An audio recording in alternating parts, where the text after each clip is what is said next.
Welcome back to Your Own Ark. Today we're going to be talking about water. We've talked about how to filter your water. Now we're going to talk about how to disperse your water so you can use it for washing and showering, doing your dishes, that sort of thing. Very easy thing that you can get, very common, these Coleman shower bags. Put the water in it, hang them in the sun. The black bag absorbs the heat, makes them hot, and then you have the little valve on there that as you twist that valve, open and closed, you get your water out. I thought, hey, that's kind of fun, but I want something a little more durable. If I'm using it every day, I'm going to end up ripping that bag or something, and then I'm going to be out of my shower, and I don't want that. So how can I make something that's more durable? So I made one out of a bucket.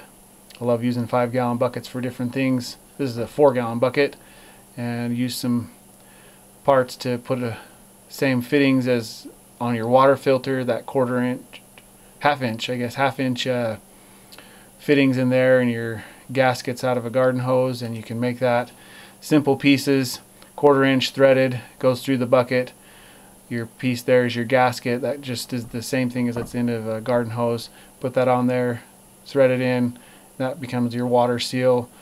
Used 1/2 inch PVC pipe and a garden hose, and there you go. I drilled a bunch of holes in the end of this cap, and I was able to make my end cap turn valve, and so it's something that's a little more durable.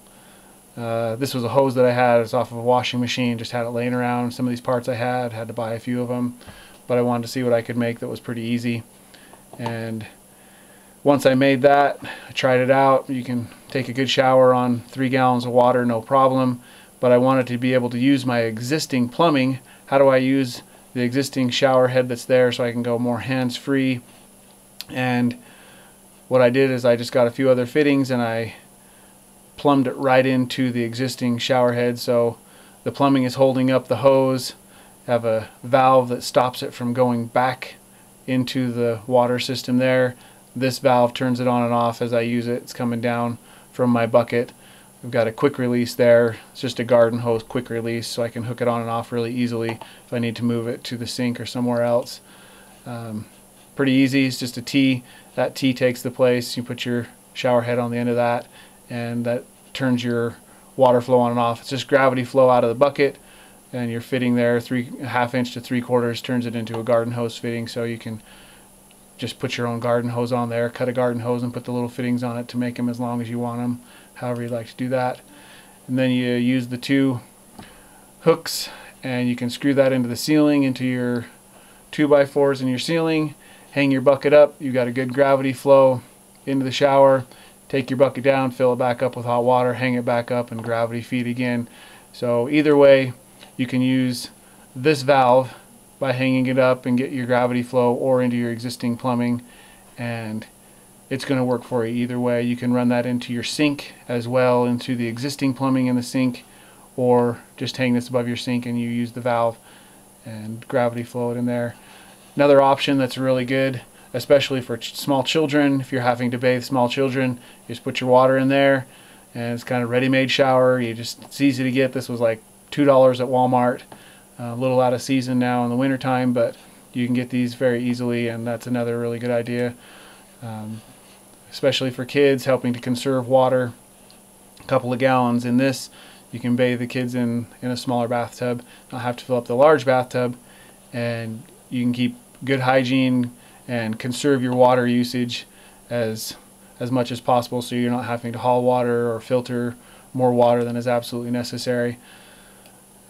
For under the sink, you just take the fitting right there, you unthread that water valve right there, and that is a 1/4 inch thread, and then you can thread that same 1/4 inch tubing into your water valve, and then use the existing faucet on top of the sink and gravity flow through that. It's not high pressure, but it's going to be really easy to put a little bucket of water, hang your water above your sink, maybe run the hose down through the spray valve that's on the side. You move that sprayer out of the way, you've got a hole that then can drop the hose down from above the sink and hook up to that valve and open the valves up and just run your gravity flow right through there.